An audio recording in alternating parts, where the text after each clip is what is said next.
friend always be near you, and may God fill your heart with gladness to cheer you. This mom's always busy. Her hands are always busy. And the next thing I want to talk about will tell you one of the things she does. Dave didn't mention it, and we fought over it. I said, I got it, it's mine. Flip a coin, I won.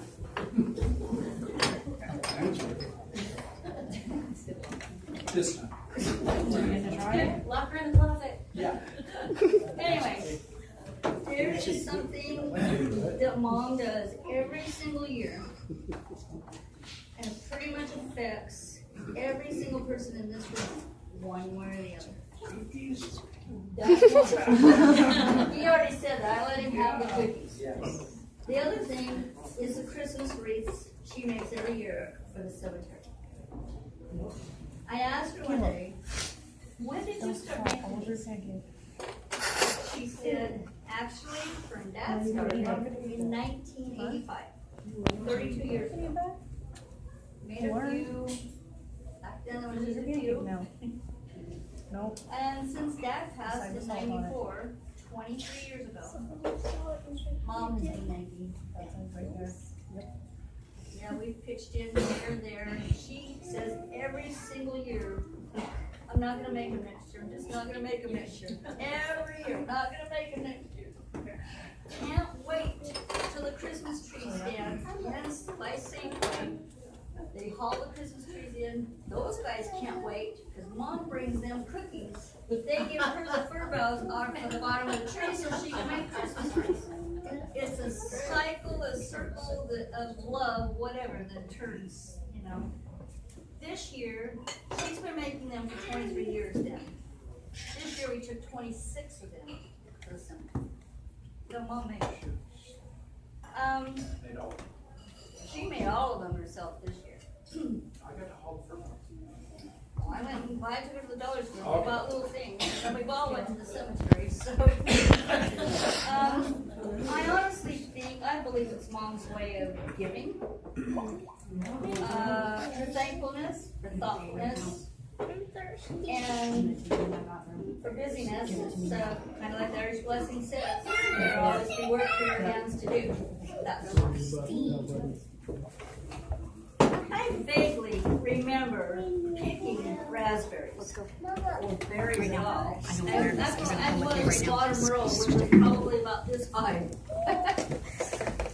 And I do remember though, I don't know if it's sweet or the neighbor or what. Somebody had greyhound dogs. Dogs of light.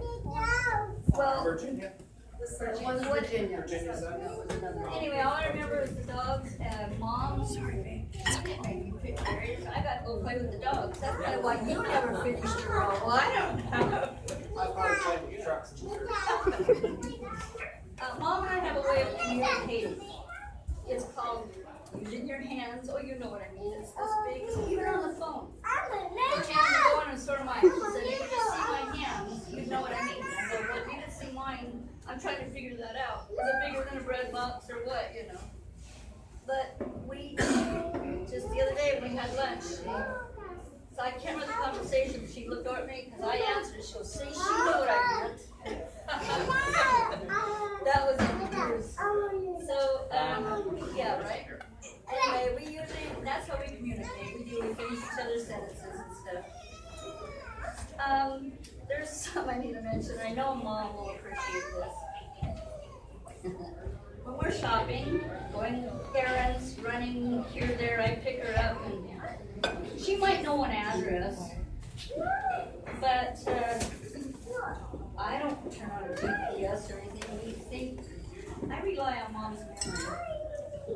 A Barney Lake, Lake Taps, Sumner, Tacoma, not Seattle, we don't go to Seattle.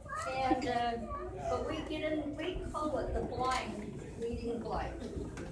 Because street signs, especially if they're green with white letters, unless they're this big of letters, this close to me, I can't see them, neither can she. But she tells me, I know if you go at 410, we need to make a right. And there is in either an old tavern, a grocery store, You know, it's by that one, you go past the, you know where we eat something, go past that, go, the Dairy Queen, yeah, Dairy Queen. Okay, she goes, and the next light, couple lights down, we, oh, you know, on the right hand side, we go shopping, Walmart, yeah, Walmart, go past that.